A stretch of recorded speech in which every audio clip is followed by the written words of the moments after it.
why did Allah create human beings when He was knowing that on the day of judgment a large number of people will go to hell, Jahannam? Does it not raise the question on the mercy of Allah?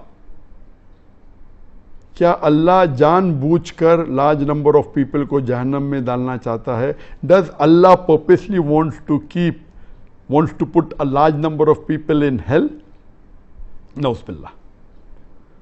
The question is that why did Allah create the human being when He knew that on the day of judgment a large number will go to hell? The human being is a unique and one of the best creations of Allah subhanahu wa ta'ala. Unlike the other creations, all the other creations, they submit the will to Allah subhanahu wa ta'ala. They obey subhanahu wa ta'ala 100%, whether it be the trees, whether it be the stars, whether it be the sun, whether it be the animals, whether it be the birds. All of them are Muslim. They submit the will to Allah. Allah created two creations, the jinn and the men, the jinn and the human being. And the human being is a superior creation that they have a free will of their own.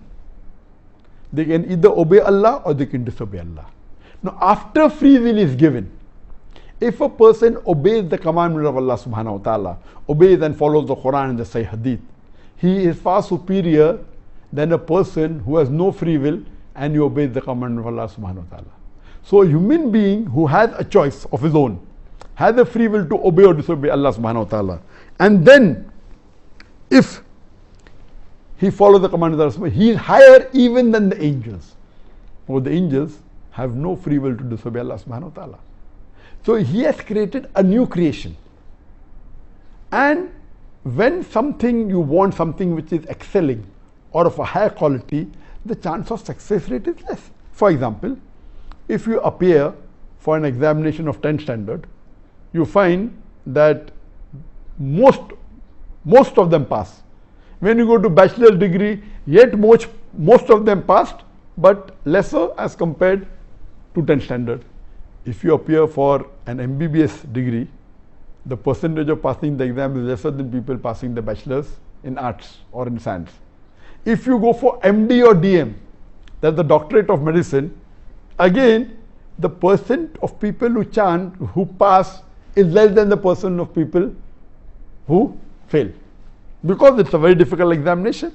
So here also this is the test that we are undergoing, and Allah subhanahu wa ta'ala has given a free will. It is not Allah who's purposely putting them in Jahannam, He's giving them the option. In fact, Allah subhanahu wa ta'ala is merciful, and He says that you ask for forgiveness, I'll forgive you. And Ramadan is one of the months that you ask for forgiveness, Allah will forgive you. If you do any sin, major sin, let it be how big the sin is, let it be as big as a mountain. If you ask for forgiveness and if you repent, inshallah, Allah will forgive you. But we, human beings, we are ungrateful to Allah subhanahu wa ta'ala. We do a mistake, we ask for forgiveness, Allah forgives us, and we go back to the sin. So this is the test we are undergoing, as Allah says in the Quran in Surah Al-Imran, chapter number 3, verse number 85, that kullu nafsin zakatul maut. Every soul shall have a taste of death. And only those who are successful, who achieve the objectives of the life, is those who enter Jannah. This life is nothing but mere play and amusement. Allah says in Surah Mulk, chapter number 67, verse number 2, Alladhi khalaqal mawta wal hayata. It is Allah who has created death and life to test which of his good and deeds. So this life is a test for the hereafter. Allah is most merciful, He is very kind. We are a unique creation, one of the best creation of Allah subhanahu wa ta'ala. We are undergoing a test. Imagine if in an examination, in a medical examination, a person writes the wrong answer. You can't expect the teacher to say, oh, I'm merciful, I will pass you. If the teacher passes the people in the medical examination, what will they do? When they pass, instead of treating the patient, they will start killing them. So you have to follow the rule. Even though you're merciful, you have to see what the result of the test are, and based on that test, if you pass, you go to Jannah. If you fail, you go to Jahannam. Hope that answers the question.